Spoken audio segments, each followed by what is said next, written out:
Welcome to the Floored-U-Cation podcast. I'm your host, Kyle Heidin, owner of Illustrious Hardwoods in Mesa, Arizona. We're here to talk with flooring professionals from all across the country about issues that matter to you. This week's guest is Heidi Cronin. Heidi is the industry liaison and promotions director at the Ceramic Tile Education Foundation. She's responsible for scheduling the certified tile installer certification tests across the country. Heidi helps us understand why you would want to become a CTI, gives us some social media tips, and more.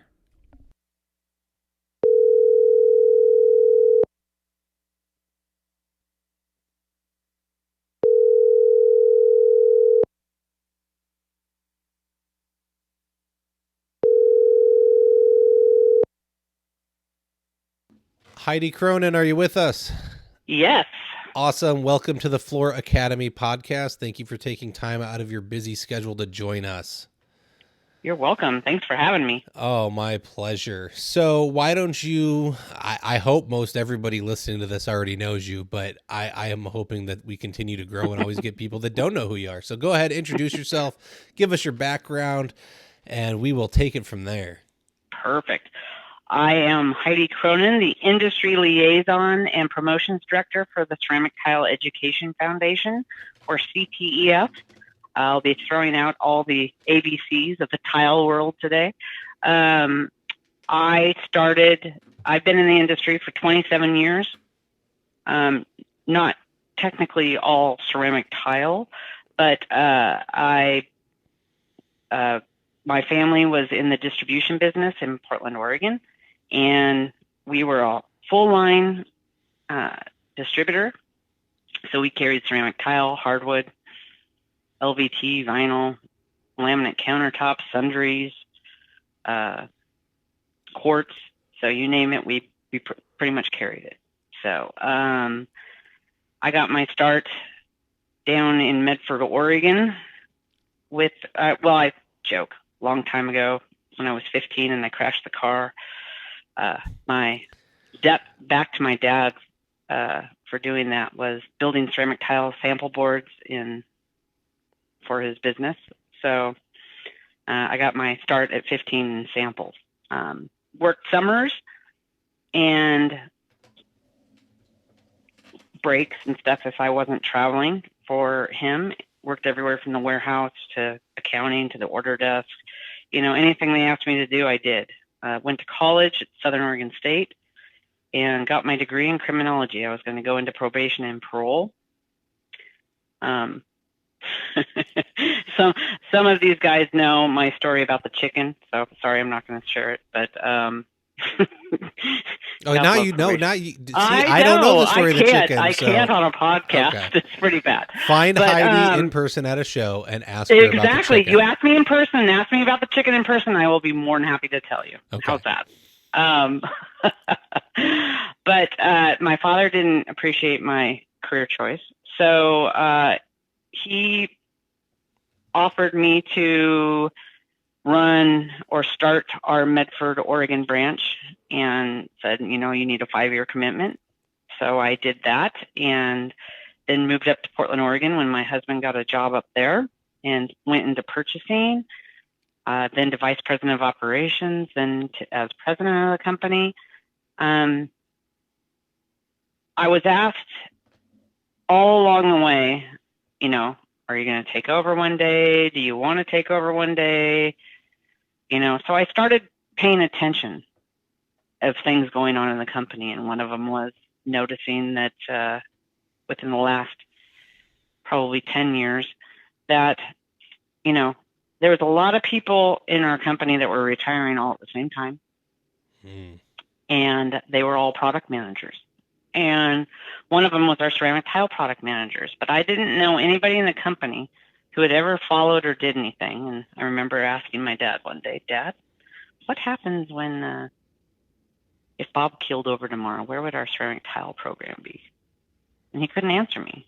Ooh. He didn't know any, he only knew a few contacts. He didn't know the agents. He didn't know anybody of who Bob would talk to.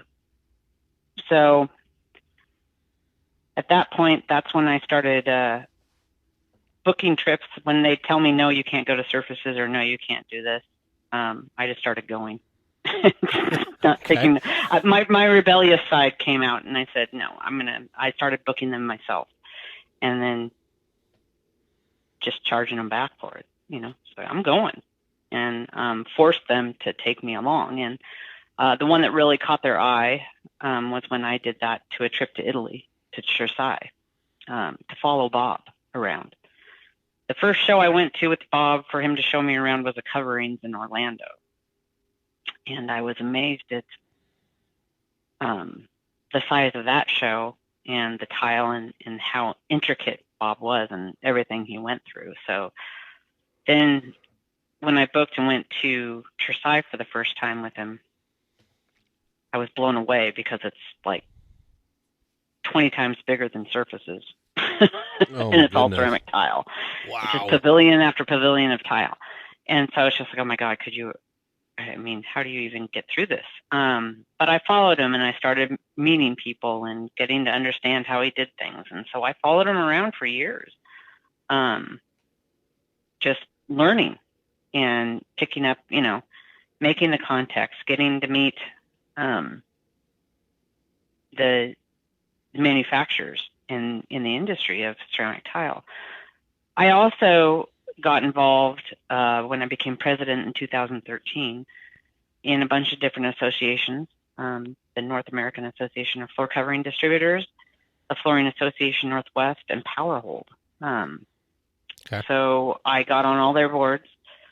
Again, I was recruited to join NAFCD a few years prior to me becoming president, and you have to be nominated. So I went back to the office and asked people to nominate me, and they're like, oh, no, you don't want to do that. You don't need to be on the board. I got every reason why you shouldn't. And to me, that just made me want to do it more. So when it came down, when I became president, I was like, you know what, I'm going to do it. And I couldn't get anybody to nominate me. So I read through all their bylaws and everything and found out, I'm going to nominate myself. So I nominated myself for that. My little rebellion.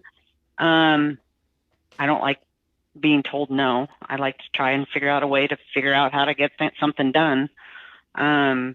So I did that. And then the Flooring Association Northwest gave me a call and they said, we'd like you to be on our board of directors. And I said, well, what does it entail? And they told me, and I'm like, okay, great. It's local. I could do that. So I said yes. And then 2 weeks later, I found out I made an AFCD's board. So now I'm on 2 boards after getting lecture after lecture from my dad of never to be on a board. I was now on 2, and I'm like, okay, we'll wait till the announcement in the news magazine before we let him know. We'll let the industry tell him. Oh, jeez. Oh.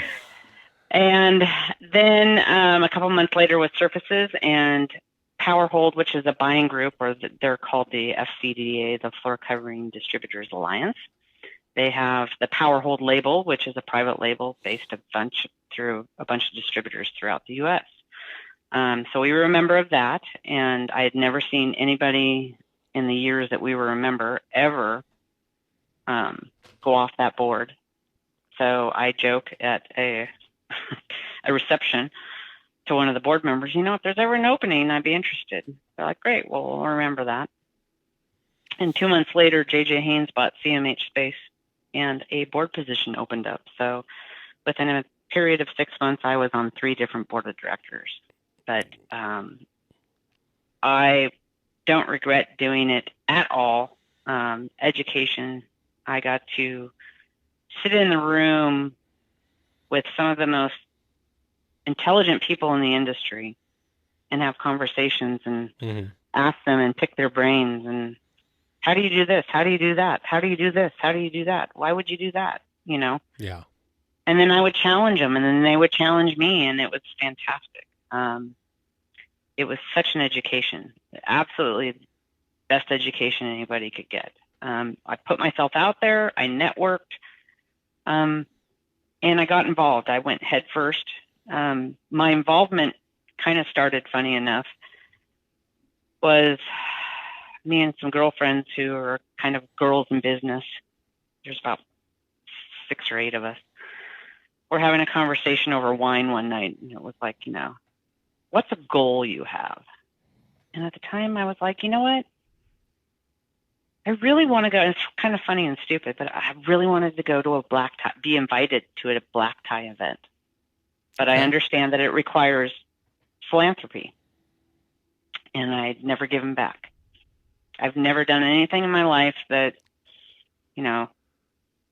time to give back. Volunteer, do stuff, let's do that. Because at the time, my husband wasn't one to allow that, really. Okay. So, it made me want to do it. And I'm since divorced. my rebel in me. But so I decided to jump in and get involved. And that's where my decision to get involved came from, was from that little glass of wine with my girlfriends and saying, that's a goal of mine, is to do that. And so glad that I did. As much as people want to blame the downfall of the family business on that, me being away and doing things, there's so much dynamics to that whole thing. Anyways. But I'd never regret it. Yeah, I think that's made me into a bigger, better person for being involved. And I've made lifelong friends and made me love the industry even more. So I've been involved in all the different aspects of it. So whether it be the countertop side, whether it be the sundry side, whether it be the ceramic tile side, whether it be hardwood. I was asked prior to things going down to be on NWFA's board. So, highly involved, really just wanted to make a difference. And I've always strived for it. So when our company failed last year, I'm thinking to myself, oh my God, I've raised myself up and I've done such a great job at this. And now all of a sudden everybody's going to think I'm a loser and I'm nothing and I'm a huge failure. And I'm like, well, I'm not a failure, because nobody really knows the true reason behind it. So they're going to think what they're going to think. That's one thing that I've learned over the years, is people will think what they think, and you don't owe an explanation. Yeah. So I said, people will think what they're going to think. I know I love and have a passion for this industry, and the company didn't define me. I defined me. I defined myself. I wasn't defined by the family company. So once I made that realization, I was like, okay, I'll be fine. Okay. But it's 26 years, and you're like, wow, God, okay, now what? I had to write my first resume. It's like, what the hell am I doing? I'm like, how boring is this resume going to be? And I was sitting there just going, wow, okay. But fortunately, a dear friend reached out, and she says, Heidi, did you know that the Ceramic Tile Education Foundation has this opening? And I'm like, no, I didn't. And so she sent me the link, and I was like, wow, this would totally fill my bucket. This will make me happy. This is something that I would be fulfilled doing. I'm still in the industry. I can still interact with the people that I love and have grown to become my friends and who I cherish interaction with. And, it was something that I knew I would be really good at, based on my experience, thank God, from all the associations and boards that I served on. It made me very well aware of how it operates, how it works. And yeah, there's a huge learning curve, and yeah, it's an abrupt change and totally different from what I did before. But it's fantastic, and I'm so excited that I have the opportunity to do this and that they chose me to do it. So I wasn't really, I was kind of new to the tile side. Like I said, the last few years, I started following around and paying attention to the manufacturing side. Okay. And I knew the vendors like Ardex and Tech and everyone, who were making the products, USG, years with, dealing, having a relationship with USG and all the setting material manufacturers. But Dirk Sullivan from Hawthorne Tile one day, when I was at a Ardex reception at Surfaces, first time I ever met him, comes up to me and he says, you could really be doing things different that, would help guys like us out. And he kind of told me all the things that we were doing wrong, but I was like, God love this guy. I don't know him from, but he's right. I kind of started listening and paying attention. And so I started, we'd have our Ardex trainings. Like I said, I got involved on social media, and through NAFCD, I had the opportunity of doing a social media boot camp at a discounted price. And at first I thought distribution didn't belong there, but then I got convinced otherwise when Jeff Media did a presentation to do a website for me, and they just excited me and got me, oh wow, this could work. So I took the boot camp. It taught me how to do social media. I built a page for a company, and I noticed one day that somebody checked in to an Ardex training we were having, and it was Chanel and Jamin up in Seattle. And I didn't know anything about them, didn't know who they were, so I liked it. Personally, I liked it. And on the Cronin Company page. And next thing I know, I had them requesting to be friends with me. I'm like, oh my God, do I do it? Do I not? What? And I'm like, okay, you know what? I'm just going to do it. So I accepted them as friends. And then one of the Ardex guys threw me into Global Tile Posse, invited me to that. And so I got in there. And so I started watching, and we went to coverings that year. And that's when Angie Hartfoot did her beautiful mosaic for Ardex. It was like of her, I think, in the self-portrait with the Ardex hat on in mosaic. And it was a whole contest that went on GTP. And I just thought that was amazing. And she had won prior to going to coverings. And I thought that was just like amazing craftsmanship. I just said, wow, that was cool. And so I shared it on my company's page. And then all of a sudden, everybody in GTP started paying attention to me because I just shared it on the company page. I was like, wow, okay. So this boot camp teaches you about social authority and how to build it. And I used to throw a thing at the wall and see if it sticks. And one of the things, you do is you put a little bit of business, but then you put inspirational things, and then you put personal things, and then you go back and you can do stuff, you got to kind of balance it out. Yeah. And so I started noticing a lot of other GTP guys were requesting to be friends. So I just kept accepting them. I'm like, I don't know, And I remember going to that coverings where Angie's artwork was displayed. But right before we went, I realized that there was one guy that went on to GTP, and he says, I want to meet these people. And he says, but I'm going old school. And he hand wrote them out on a piece of paper. And I looked on that piece of paper, my name was there, and I was like, wow. And so I looked up where he was from, and he was like from New Jersey or something. And I was like, oh my God, somebody all the way across America wants to meet me at, at coverings. Wow, that's crazy. So I was really amazed. And funny enough, the last day I was talking to Jamin as I was walking out of the show, and sure enough, I ran into him. It was awesome. Anyways, it was really cool. So I thought that was really neat. And so I started interacting, and then Dirk asked if I would be interested in hosting a CTI test in my location. And I says, well, what is it? And he had Scott Carruthers get a hold of me, and he says, you know what, but you need to talk to Jason McDaniel. I'm like, okay. So I'll never forget that phone call as I'm driving home that night. And I'm sitting on the other side of the phone going, Jesus Christ, I think I found somebody who is in a different realm of the industry, different job, but has just as much passion as I do for it.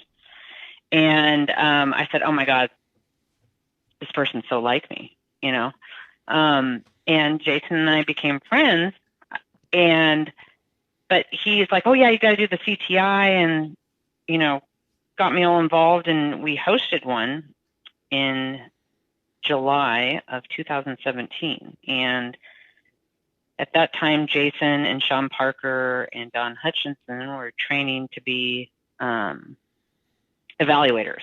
So, and we had just gone through a computer software conversion at their company, and I was actually sitting in the room while they were evaluating and discussing, and I was mapping GL their computer. But they would talk, and I couldn't keep my mouth shut. If you put me in a room with somebody and, I'm going to pipe up. You? I'm going to speak up. So they, I was like, well, why would you look at it that way? Wouldn't you look at it this way? And they would all kind of stop and look at me like, who the hell is she? But what I saw that I loved was the excitement and the passion for knowledge. Okay. That I started seeing from tile installers. And I was like, wow, that's crazy. And so they would come to any Ardex, trainings we'd have, and you just see the passion. And they were the ones that would show up. It was the tile guys that would always show up in your warehouse for these things if they knew about it. And so once Jason got me on his GTP and we started talking, he's like, we should do a contest. And I'm like, okay. So we did a monolith tile cutter. And I bought it and gave it to him to give away. And it was amazing to see my name mentioned for a month or two or however that long that went every single day on GTP. I was like, that's crazy. You're getting so much. So then I decided to try direct marketing, and we did the Down with LBV promo, and that worked. I got to people that, social media is crazy. And if you put yourself out there and are willing to get past I don't know what to call it. There's a stigma. There's a stigma that you have to have a business versus personal, and I don't mix the two. You got to get rid of that, because people being able to see my life and they know me. They feel they know me personally before they've even met me. And I feel I know them personally, and anybody can come up to me and say hello. I'm always going to say hello. I'm terrible at remembering names. Terrible at remembering names. I remember faces, but names are harder for me to get the first time around. But then, I've met the most amazing people based off GTP that it's like, oh my God, it was so great to meet these people. And now when I go to shows and stuff like that, if I run into them, it's like, give me a big hug. Come here, Yeah. And that's what's great about this industry. And it's great because I see the passion, and why I love doing what I'm doing for CTEF is the passion that you can pull from people and see and watch them thrive on it. Well, so let's hit that. What are you doing for CTEF? So my job is to set up tests, to get people to take the test, and to fundraise and do whatever else is asked of me. So you're not just the lady that spams every single flooring forum saying there's a test over here? I know I'm driving everybody crazy. I love you for it. Hey, get it out there, please. I'm getting creative. I started, I found, I've never done marketing before. That I've never done it, but it's kind of fun. I got told of a website to use, so now I go find fun pictures, and I like to make puns off of where the tests are and pay attention to something funny. I like humor. I'm more of a humorist. A lot of my humor I can't use. Like, there's some of these ones I thought for some of these tests that would be fantastic, but I'd offend too many people. So, I got to behave myself because of what I do. But I like to make a pun off things. Like I did one today that was on, I used a tornado because it's in Kansas. But, I was like, oh my God, is this going to, I did question myself of whether it will offend people. But, instead I used, the storm of being the race to the bottom, to promote it. But it makes people pay attention. It's different. It's not just a flyer saying, hey, look, here's another test. Yeah. It's giving a visual of something and I'm trying now to put, something inspiring to help people, realize their potential. No, I love it. And I feel you have put up so many tests lately. So I would love to know, like, how many tests you may or may not have this number. And I'm throwing you under the bus because I don't know if you have it or know it. How many tests did you do in 2018 and how many have you already done this year? Well, 2019, I think we did, I want to say 40, maybe. Okay. I don't have the exact number for that. This year, so far, it's hard to get people to commit to host. I mean, there's a whole dynamic to getting to somebody to host. And but I feel like I've been struggling like every week. I know I've been struggling to find hosts. I have a bunch in the hopper of where I'm trying to get them. I just don't have commitments yet. Mm-hmm. So I'm constantly doing it. Luckily for me, Tile Shop committed to 11, 10, 9, 10 of them. That's so crazy, we got those. Though. We got those put up first of the year. Louisville Tile has done 4. We have 4 right now. Virginia Tile is doing it in Wichita. We've got Arizona Tile in Seattle. I mean, we've got about 26, 27, something like that. Yeah, but it's only it's the end of February. Like, yeah, you're killing so it. we're constantly scheduling. We also do closed tests, which a lot of people don't realize. So like 5-star contractors at NTCA can call us up and say, hey, I've got 6 guys to certify. We'll come do it. Mm-hmm. So we actually have one in California next week that's testing 15. Is that the mud one? No, this is a closed test that's in California, and we had one last weekend in I believe it was Columbus, Ohio, that did 13. So over at Flooring Store of America? No, Yeah. Mm-hmm. What's our buddy Jason Goldberg? Yes. So there's a lot of that behind the scenes. So when you sit there and you say test, it's like, well, there's actually a lot more in the hopper than really people are really aware of. Publicly, though, we the last few years haven't had the resources to really get out there and test as many people as we would like and promote and do. Having limited resources is difficult. Mm-hmm. Now that we have a new program that we have involved the industry into to get more evaluators. So we have pretty much by the second half of this year, we had maybe 17, I believe, contract evaluators. We've been doing trainings nonstop. We've done 3 industry evaluator and 2 contract evaluator trainings this year, or since I started. And the industry evaluators are basically, we've trained guys, they do the test, they've been trained to do it. They will be, it's a process. They have to shadow, they have to make sure they've got it all down. But we have probably 42 people coming online. Wow. Or 42 people available to do evaluations across the country. So that's a lot more than 17 that we had before. So we've really been working hard to make sure that we can get the numbers up and be able to take care of the demand. So now you can host more tests. You have more people to be able to certify. And we don't necessarily have to have big tests that we have to fill. Okay. We can, with the industry evaluators, we can do onesie twosies. Okay.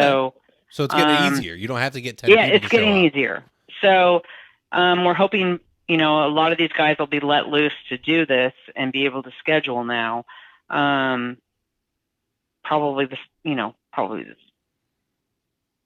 June-ish, probably Okay. June, July-ish, where everyone should be through the training program. So it's really exciting, and we've got a lot of manufacturers involved who are willing to put up their facilities for testing, and but it's a coordination and getting everything together, and it's a constant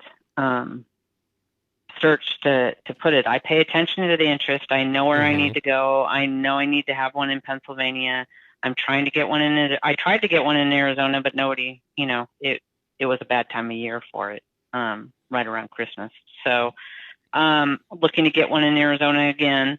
Okay. California, we've got another San Bernardino that's going to be coming up again. We've got, I'm looking at Alabama. Seem to have a lot of guys in Alabama saying, hey, Portland, Oregon. There you go. I just need somebody to step up and be the host, and I'm working on them, but I just haven't gotten commitments yet. Spokane, Washington. Like I said, if there's interest, I'm going, and I'm looking, and I'm paying attention. Had a CTI call me and says, I got a handful of guys here in Cleveland, Ohio. I'm like, I'm on it. I'm going to get on that tomorrow for him. So, I'm paying attention. Well, I'm paying attention to the interest. So interest is growing, and you have more people coming on board to be able to certify. But why do I want to do it? Why do I want to become a CTI? Why do I want to be a certified tile installer? What this is it's a qualification. It's a qualification for you to use to educate the consumer for your craft. You're following the standards and methods of the industry. If you ever install and you have a failure, a court is going to go to the TCNA handbook, and they're going to ask you if you did that.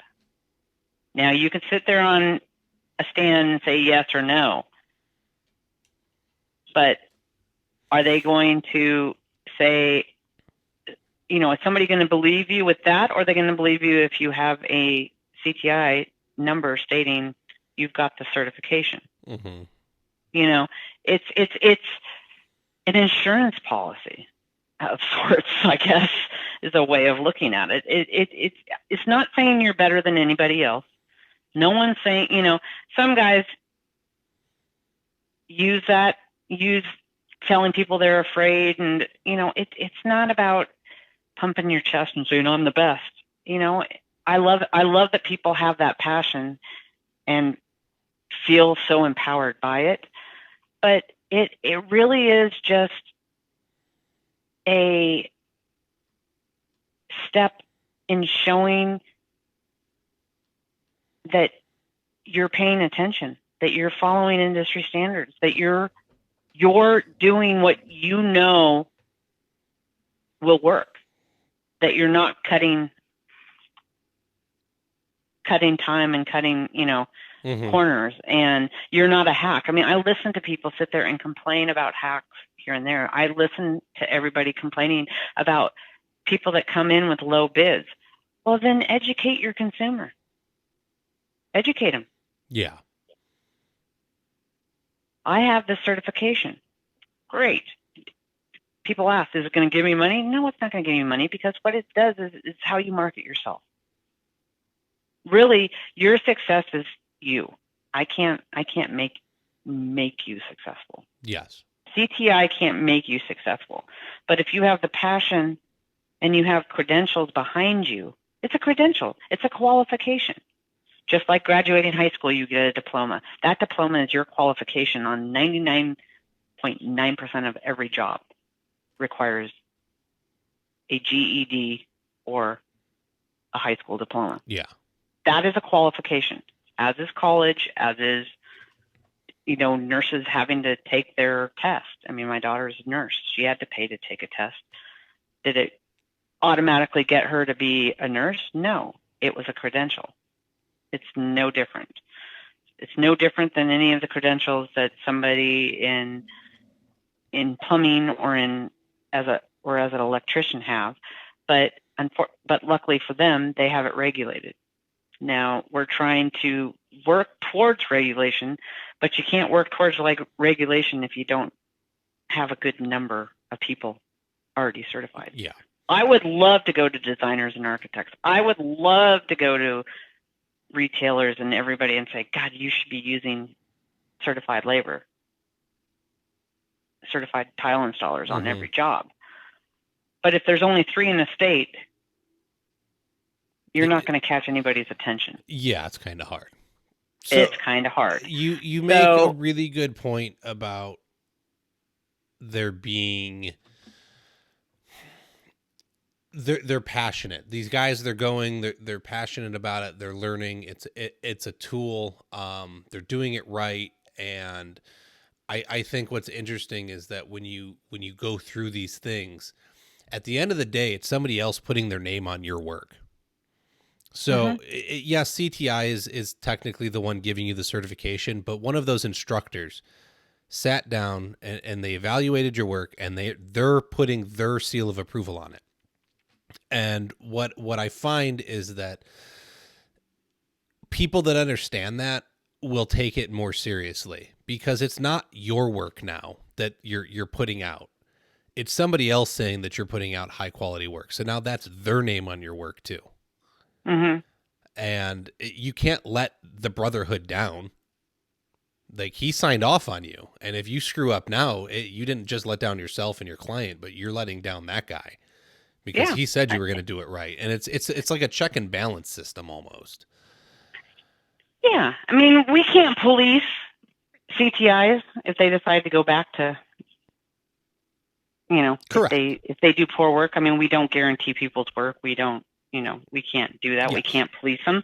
And, but what we can do is we can make changes to the program that we're working on to address the concerns. But we've been a small, people seem to think or have this grand idea that CTF is huge. Well, before they hired me, it was Scott and Kathy, and they'd done a fantastic job building it up and doing what they could with it. Now they brought me on to help with that, and we put programs into place. But, it's a 3-man team. No, you're tiny. It's not this big grand, a lot of people say, "Oh, the man, you got to pay the man." Big corporate, it's not some big corporate thing. It's 3 people that are working for a nonprofit that are constantly fundraising and constantly working the industry to be better. And Kathy and Scott do a great job. They're fantastic. Kathy is the core. She's the one who registers everyone. She's the one who, sends off and gets the results and does all the administration on the written test. I mean, the test is 2-part. There's a written open book self-study test that you take online. Okay.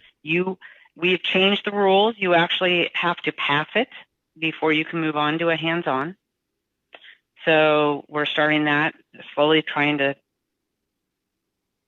get that out in the marketplace and let people know you have to have it completed the week before your hands-on test. Okay. So people registering now, we're making sure that we communicate that so they know. But yeah, we want you to have that test done because it's going to help you. Actually getting that test and being told that you've successfully completed it. If you are not successful, we will let you know. And then it's $10 to retake. It's not any big deal. And you can contact Kathy and she'll set you right back up. Yeah. But it's only there to help you because you're paying attention to the book and you're paying attention to what we're trying to teach you. And the other thing that is really important for people to do is once you sign up, you're going to get the TCNA handbook, you're going to get the ANSI standards book, and you're going to get the CTI manual study guide. And in the back of that study guide of every chapter are questions. Answer those questions. Pay attention to the chapters. Highlight it. Your book is open. Open book. You have 4 hours to take it. Okay? So that gives you plenty of time to be able to go in and pay attention. And the other part that will help you is if you read the first 52 pages of the TCNA handbook. That's what you will need for your test and for the written part. But it's going to explain to you the hands-on part. The other thing that we really need you to do is watch our free online training videos. It goes through the whole test, every part of it. There's like 9 of them, I believe, on our website. Okay. And you can see exactly what to expect. But a lot of times people don't watch it. And a lot of times people won't show up to the orientation the day before. And a good majority of the time, those are the people will, they fail. And we want you to pass. We want you to be successful. This isn't about making it so tough that you can't, pass it or that the test is secret. Everything's out there for people to know. Yeah. We're encouraging and trying to help you learn so you are successful. And that's why we've decided to require the written portion to be finished a week prior to the hands-on, just so you're prepared. We want you prepared. We want you to understand what it's all about. And you get a lot of people in. One of my favorite sayings is Mark Heinlein's about the test. You don't know what you don't know. Yep. Until you take it. And, a lot of people have trouble with the 4 1/4. Well, we don't use that anymore. I understand. But it's not about the tile itself. It's about layout. It's no different than showing up at a job. You don't know if Susie Homemaker changed to 4 1/4 on you until you show up. Mm-hmm. Every job you have is different. So that's what this test should be looked upon as a job site. Your job site of 25 square feet. And it's that, from what I hear, because I'm not a tile person, it's the hardest 25 square feet you will ever do.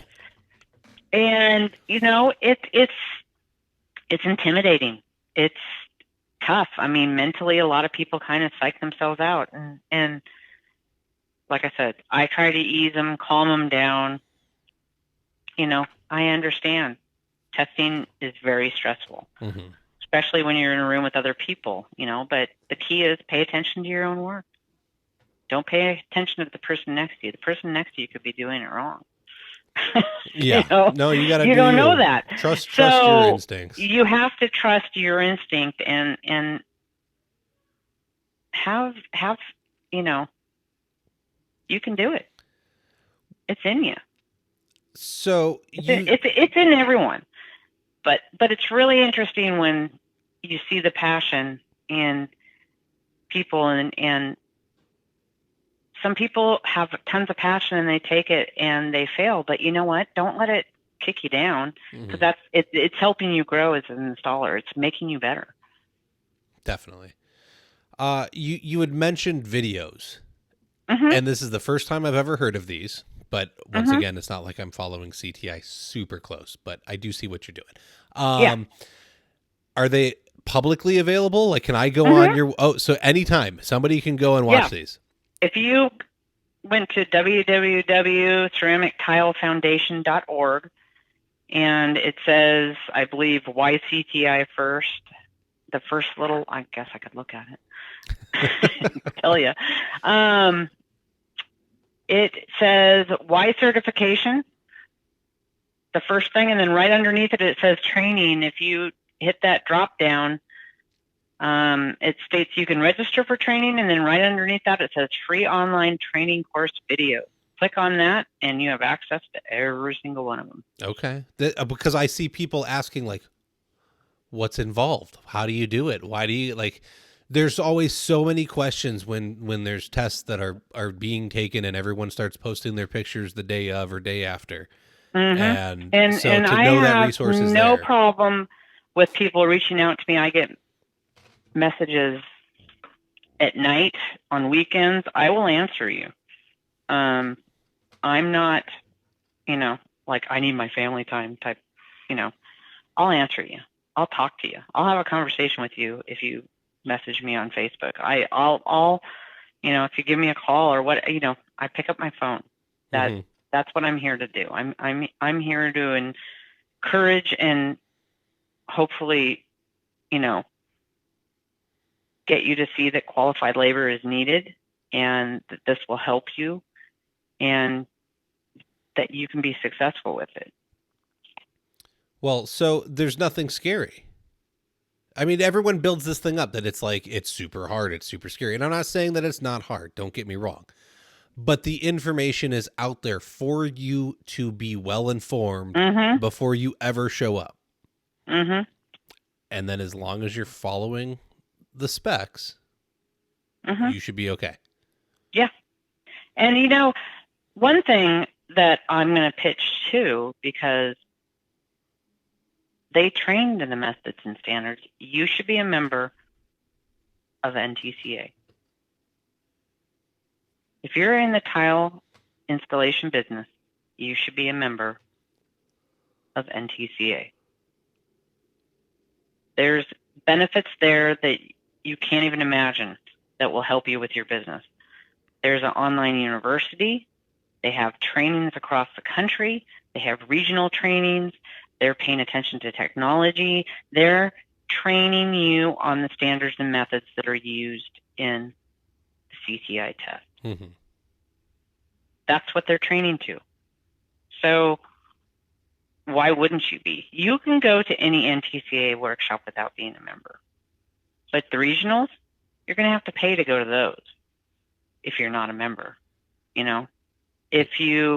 but you don't have access to an online university training you, informing you about the silica laws and helping you out and understanding about issues that come your way. They have insurance. They have 401ks for you, for crying out loud. Yeah. Why wouldn't you be?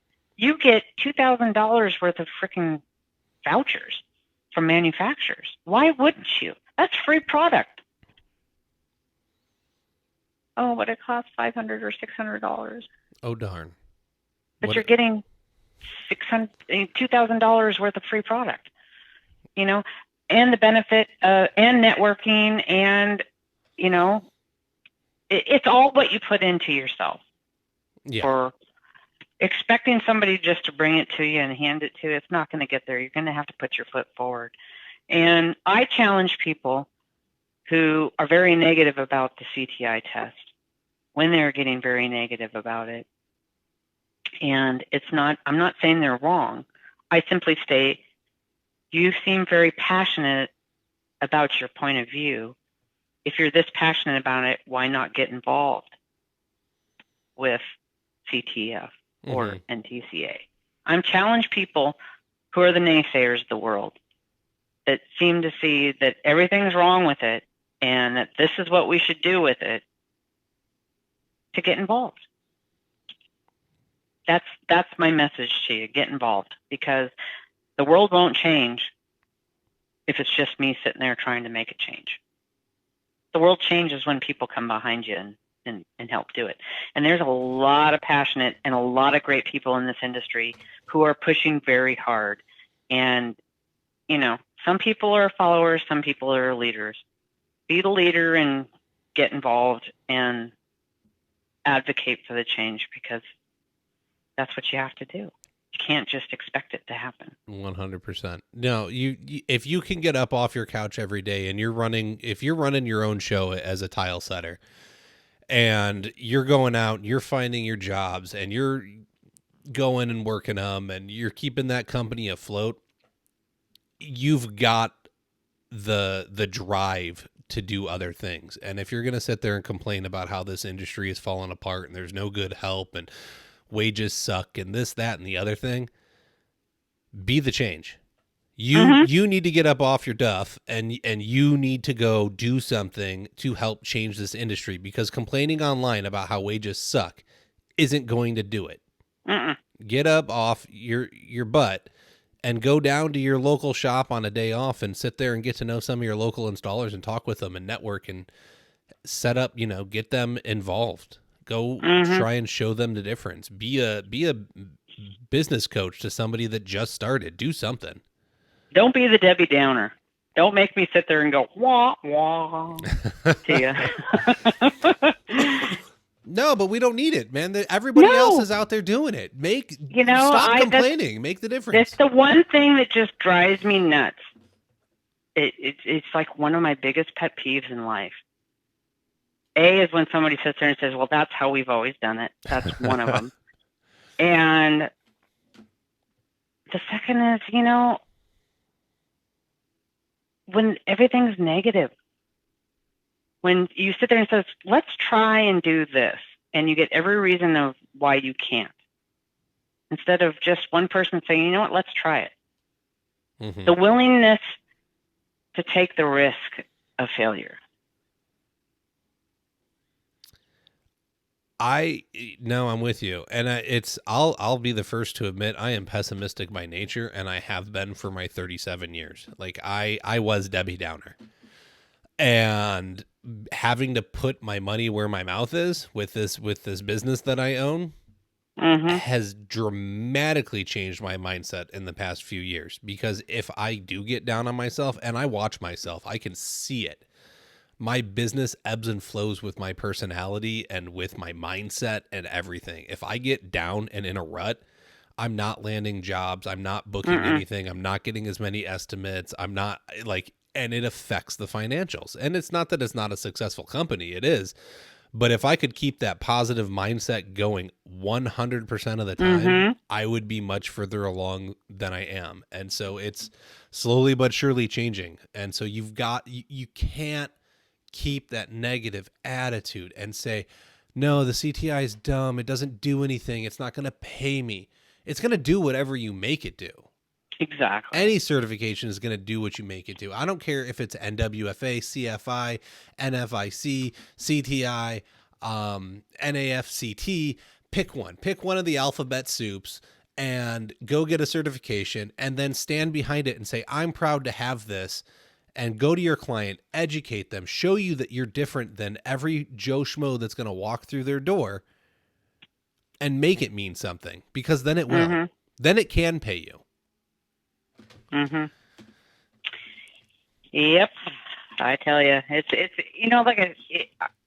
I've never viewed ceramic tile installation as labor. I've always viewed it as a craft. I saw it at a young age when my parents did their house in Bend, Oregon. Has the best lines I've ever seen. 12 by 12 throughout a living room, dining room, hallways, into a bathroom that lined up, flat as flat could be. It's like this was done in the late 80s, for crying out loud. It's a craft. Yes. It's a craft. It's you bringing somebody's vision to life. And it's fantastic. And I love to see it. There's nothing more that I enjoy more than seeing a beautiful bathroom. I mean, I actually go to open houses if I see one and I'm driving by and I have time, because I'm like a voyeur. I'm like a home voyeur. It's terrible. I love to go in and see what a house has. And, unfortunately in Portland, Oregon, it's very disappointing in some of the ones I've gone into when you go into multi-million-dollar homes, because those are the ones that are the best to go into, of course, but there's 2.25 red oak builder grade on the floors and 6x6 white body tile on the counters of these $1 million. I'm like, I'm not paying $1 million for this crap. But they got a good deal. I'm amazed at what people put in these homes. My best friend and I actually did this last week. On Friday for her birthday. We were driving by and we're like, oh my God, there's an open house. Let's go. This house was $1.5 million. It was a 4,500 square foot home on a lot that was right up next to the home next to it. And I'm walking through, and yeah, the hardwood looked pretty nice, and the tile was okay, but I'm just looking at this, just going, okay, I can see where this was done incorrectly, and this was, and I'm asking, is it a custom home builder? Where did they cut corners? Mm-hmm. And you can see it in those homes now, even though the house visually was very pleasing on the inside, the colors and stuff. But I'm like sitting there looking at certain things going, okay, this is going to fail in about this amount of time. This isn't going to look good after this. Yeah. And you start paying attention to the quality of it. It's sad that, it's always a fight. The industry is in such a race to the bottom. I don't understand why. But then there's people who, like me, I would never pay the lowest price for something.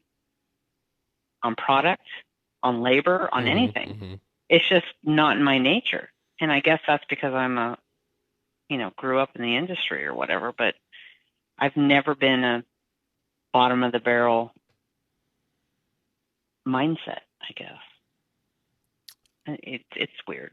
No, it's not, because you understand that there's more going on than what meets the eye. Flooring has become such a commodity. It's readily available. Hank the handyman's going to come and hook you up at a dollar a square foot, and it's going to look okay, and you'll be just fine. But if you take a little bit of time and you spend a little bit more money, you can go to the mom and pop shop instead of the box store and get a little bit better product. You can get a little bit better install, a little bit higher quality. It's not going to fail. You're not going to have to call somebody back. Well, hopefully it's not going to fail. But there's options out there to for any of these things. It's craftsmanship. It's an art form, especially when you do get into like really good tile setting, and it's not just 12 by 24s bricked on a floor. And not that that's easy, but when you're getting into more intricate stuff and building niches or niches and doing intricate patterns on showers or scribing stuff, wrapping around fireplaces and getting things to meet up and mitering corners, or if you're one of these hardwood guys, like sand and finish is just as much an art form as some tile setting. Like both of them are just art forms. It's not respected because there's tons of people that come in and they'll buy the equipment or they'll rent the equipment and they'll just slap it together, and it visually it'll pass because the homeowner doesn't know what they're looking at. But that's where the education comes in. And if you can learn how to educate your client, then they're not going to go with the lowest bid because they don't know how to compare apples to oranges.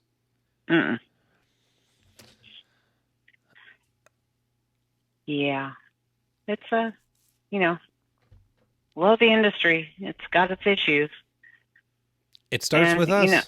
It starts with us. And I think that, I have a slogan that I came up with, and it was new mindset on qualified labor leads to new results.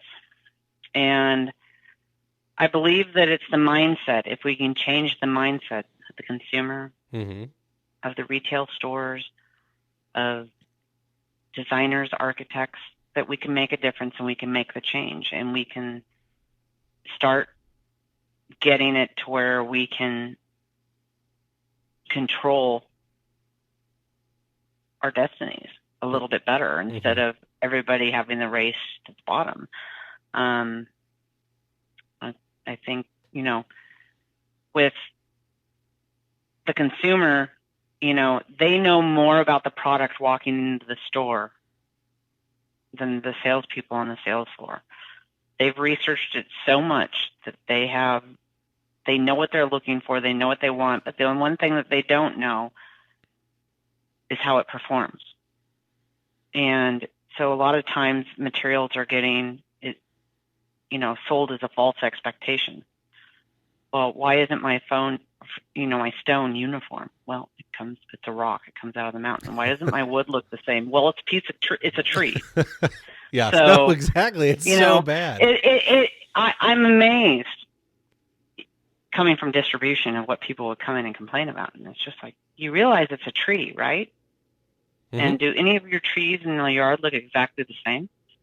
Or the branches set up exactly the same on the tree? It's like, yeah, no, it's like, wow, okay. So, yeah, you want to make sure your wood acclimates. Just saying, it might help. Oh, Yeah.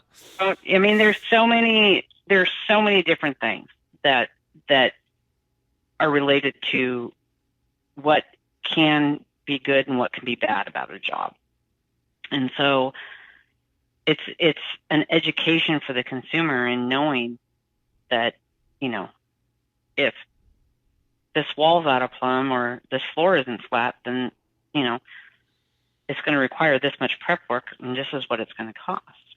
You have to have the ifs in there. And unfortunately, these days, you got to protect yourself, and you have to have everything documented because it's a matter of he said, she said. And, the TCNA handbook is your Bible. Every tile installer should have one. There are a lot of people ask, how do I get my hands on one? You can go to TCNA's website and buy it for $34. It's not that expensive, I believe. It's or $39. Just pay the money. Seriously, pay the money and get it. Get it every year.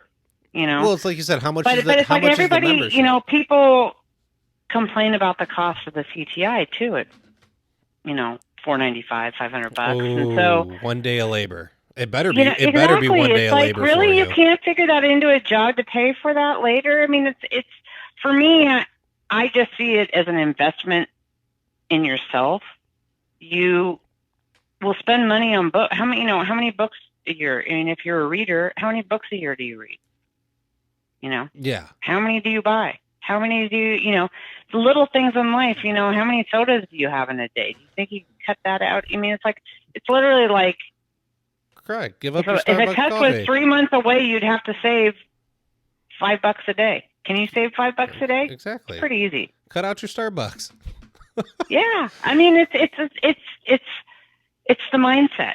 It's not to say you're wrong or right. And I understand, but if you're,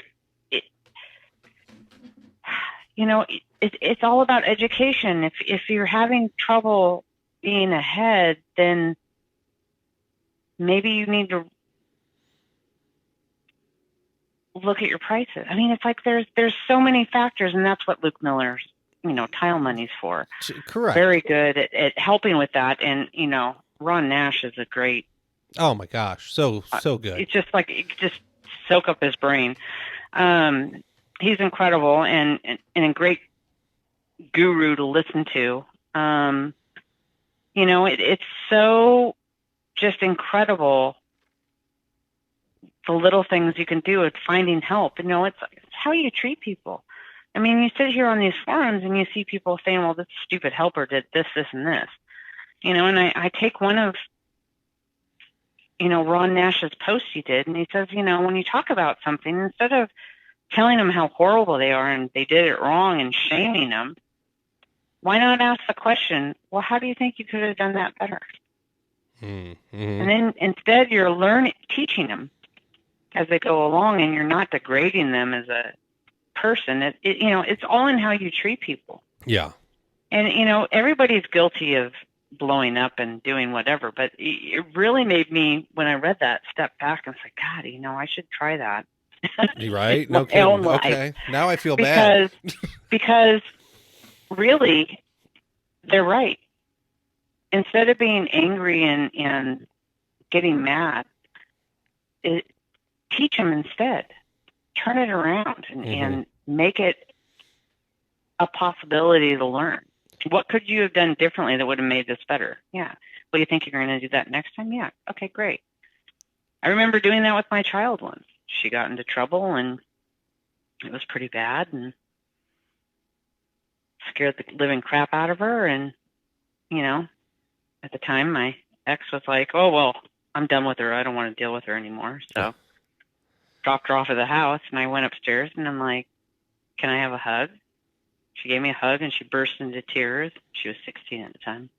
I said, are you okay? She's like, yeah. And I says, I love you. And I says, did it scare you? Yes. Will you do it again? No. You promised me? Yes. Great. I love you. And I walked out of the room. That's all I said to her. Mm-hmm. I didn't shame her. Didn't say, why the hell did you do that? You know, and you know what? She's been a pretty damn good kid ever since, you know. It wasn't I knew me when I got punished for something and I was told I couldn't do it. Oh yeah, you want to go do it more. I knew that. I knew that for a fact. I'm going to Mm-hmm. go do it. I'm going to go do it 10 times worse now. Yeah. So if you step back and you just take that time to breathe in and realize that it's, you know, that's another thing is people take things so seriously and think it's just, they get so intense about it. Love the passion. But at some point you got to look at it and go, you know what? It's just tile. You know what? It's just flooring. Mm-hmm. You know what? It's just this, you know, relax, Yeah. you know, Well, and at some point, smile, relax, and see the positive instead of the negative, because the negative and fear is what drives everybody into their little panics and frenzies these days. So correct. Everybody just needs to calm down. Well, in hindsight, yeah, no, you're totally right. Hindsight 2020, like you're never as pissed off about it the next day or an hour later. Oh no. Calm down. Like just get over it. But I think your pushing of the education is key. And obviously, you know, that's one of my agendas here is we learn while we earn. So I want guys to cut out the radio. I want them to turn on this podcast. I want them to turn on Tile Money or any of them. Get an audio book on financial, you know, just something business related so you can get educated. But audiobooks are great. Oh my goodness, changed my life, changed my business. So if we instill those values in your, if you can have an education focused value and you demonstrate that to your apprentice and you're listening to those audiobooks in the truck when you're driving to the job and you're listening to them during the day when you're working instead of having the music play all day, don't you think they're going to pick up on that? Like, look, at 21, I would have told you were nuts and I didn't want to listen to your garbage audiobook. But they're going to absorb it. You're the boss. Like, you get to make the decision. They're going to absorb some of that. And over time, it might start sinking in as they stick around for 4, 5, 6, 7, 8, 10 years. They're going to start wanting to learn probably because you've instilled that value in them. And if you want to change this industry, you've got to start putting education first, in my opinion. I got a great example of this. So I go to an NTCA workshop that was here in Portland last November. And I got the chance to pitch CTI to the group. And I did. And a few guys came up to me and started talking to me. And one of them was a young guy, and he was so passionate. I was like, wow, this is cool. So, you know, got his name. Well, I gave him my card, and he gave me a call, and he says, you know, Heidi, I'd love to take you to lunch and pick your brain. I'm like, sure, let's go. So we sat and had lunch, like 2 hours. It was great lunch. And just the kid, amazing. Like, this guy has marketing background. I mean, he could be making 6 figures easy in some other industry. He's a kid with an education and all this stuff, but he got into an accident and hurt himself and can't actually get on his knee. But he's setting tile. Okay. But he has such a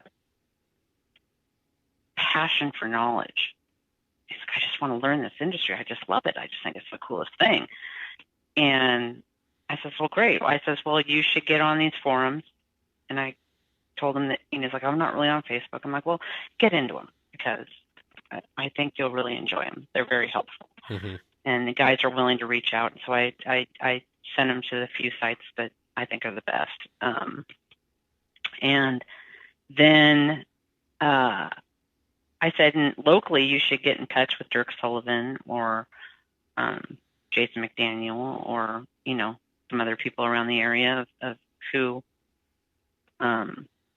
might be able to build you up, Yeah. And help you and kind of direct you towards, learning and apprenticing and following and all that stuff. And so Shannon came to town and from Schluter, and she was taking a bunch of people out, having a meet up at one of the places here in town. So I decided to go, and Jason shows up, and Jeremy was leaving him, and he was all stressed out. And I was like, you know what?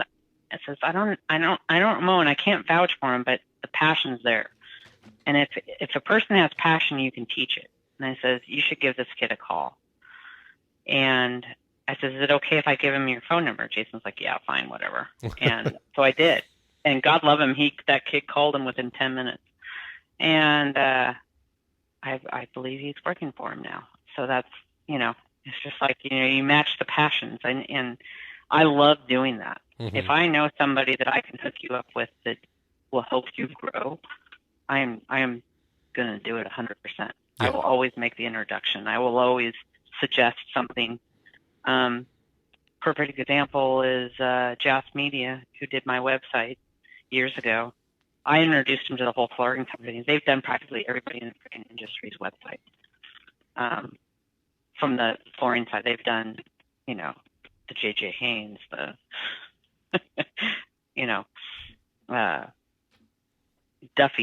Tom Duffy company. They've done tons of them. I mean, like everybody in the industry, in the flooring industry.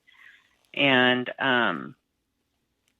that's because I believed in them, and they came in and they showed me the value, and they showed me their energy, and it was their passion for what they do that sold me on them. And so if people have the passion, they can lead, and they can do something and make a difference. And people follow the passion. And so fortunately for me, I have that ability to exude my passion onto others and have them kind of grasp onto it and take the wagon forward. And that's what I love to do. I love to help others succeed. No, I love it. It's not about me. It's not about me. It's not about notoriety. I could care less whether I get kudos for it or not. It doesn't matter to me.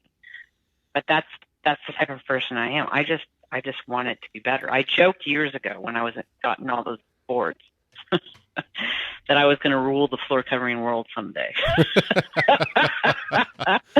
So I'm convinced at some point I may or may not get there. But you know what? All I want is for somebody to say when I die, it's like, you know what? She really tried to,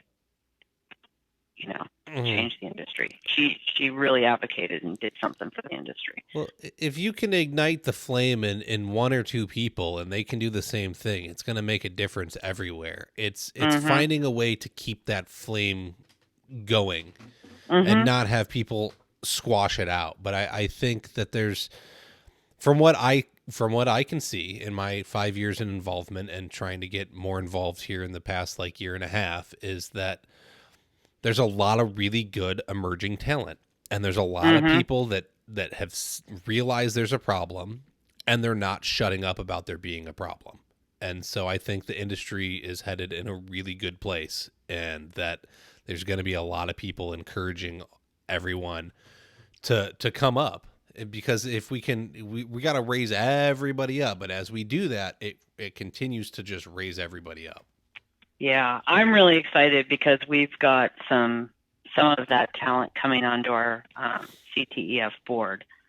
So that's what's exciting. Erin Albrecht, who's just a freaking go-getter. God love her. She is so incredible. Her passion is insane, and she is just brilliant. And then I have from J&R Tile in Texas, and then I have Trask Bergerson. God love him. He's like one of my favorites. I love his personality. He's like one of the just most genuinely neat people. From Bergerson Tile and Cabinets in Astoria, and Joseph Matisse from On the Level in South Carolina. Okay. And they're young, they're passionate, and they're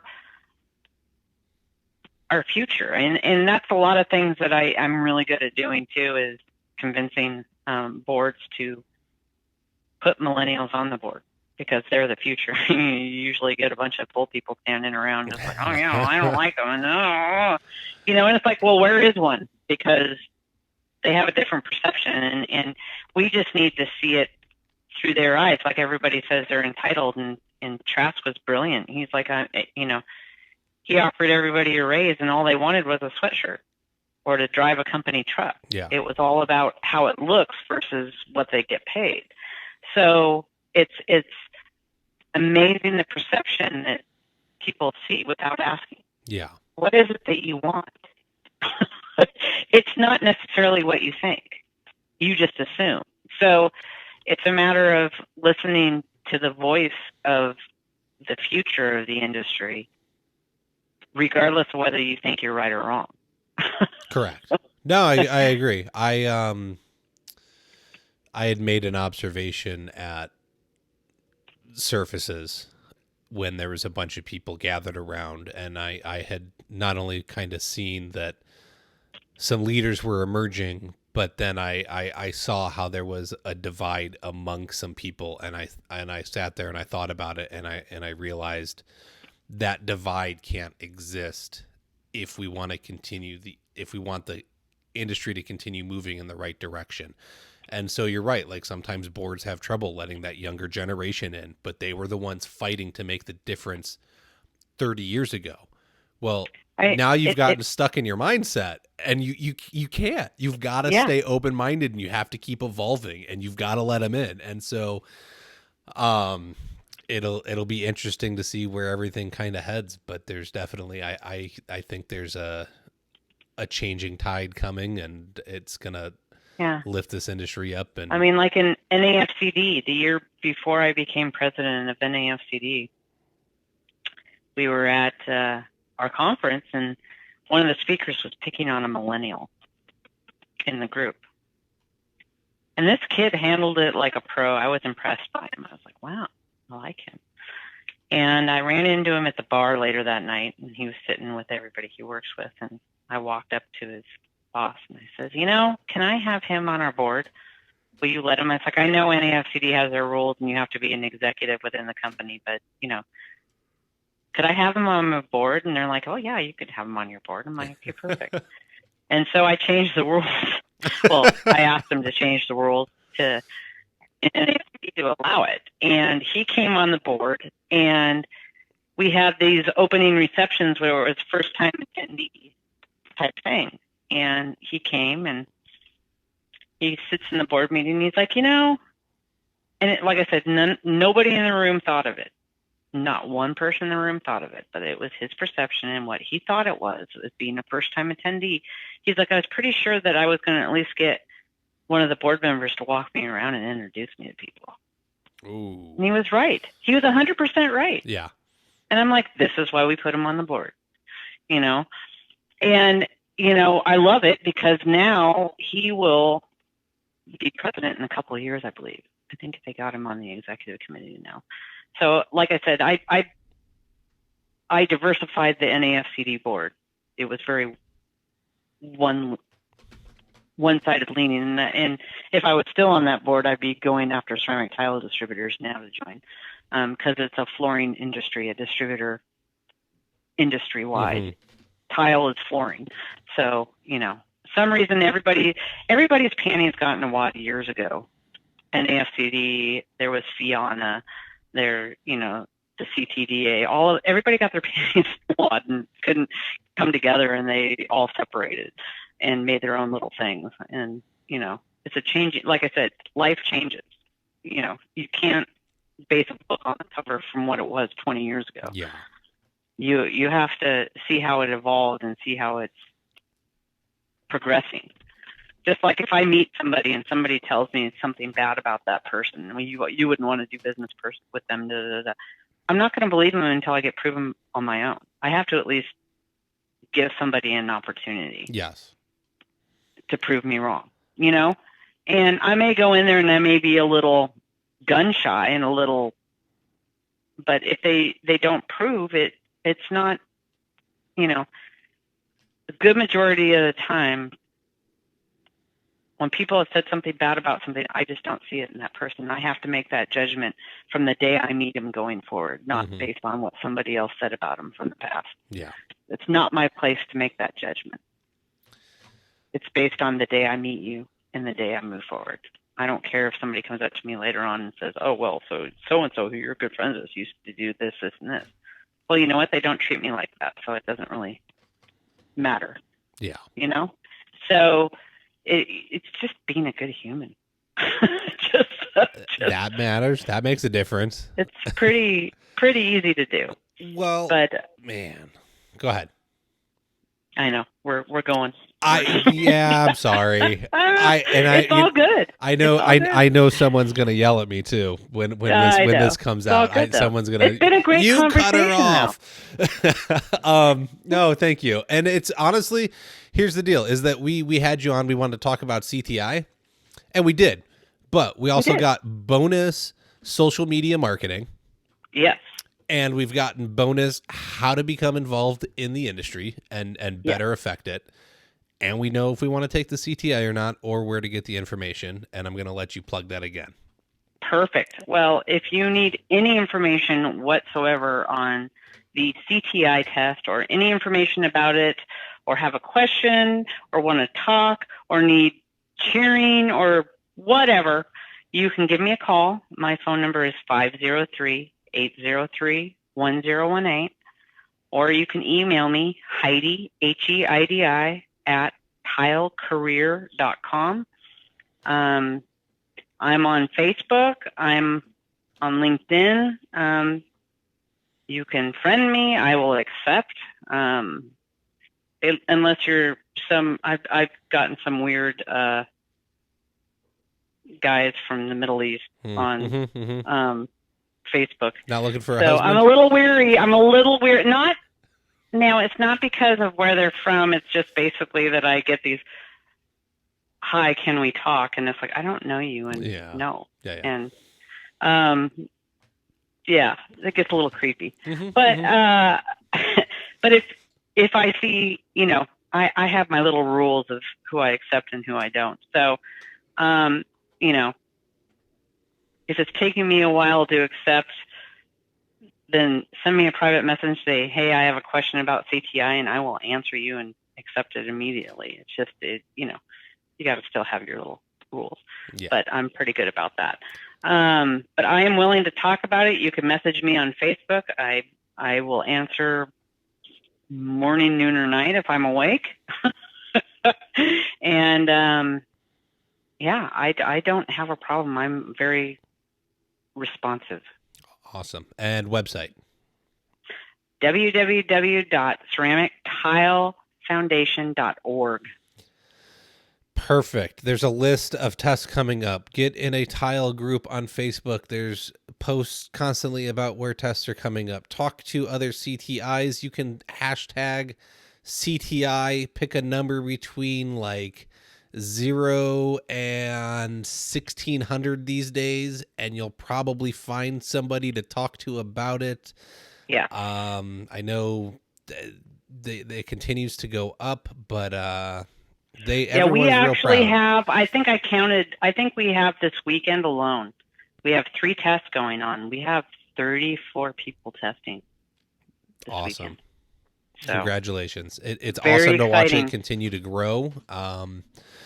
It's amazing to see a difference and the brotherhood that's being made with it. And so I am fully in support of it, and anything that can increase education and pursuing a further passion in this industry. So thank you for your time. Thank you for being invested in it. Including me. Oh, you're welcome. My pleasure. You're the big deal. I'm just some guy in his bedroom.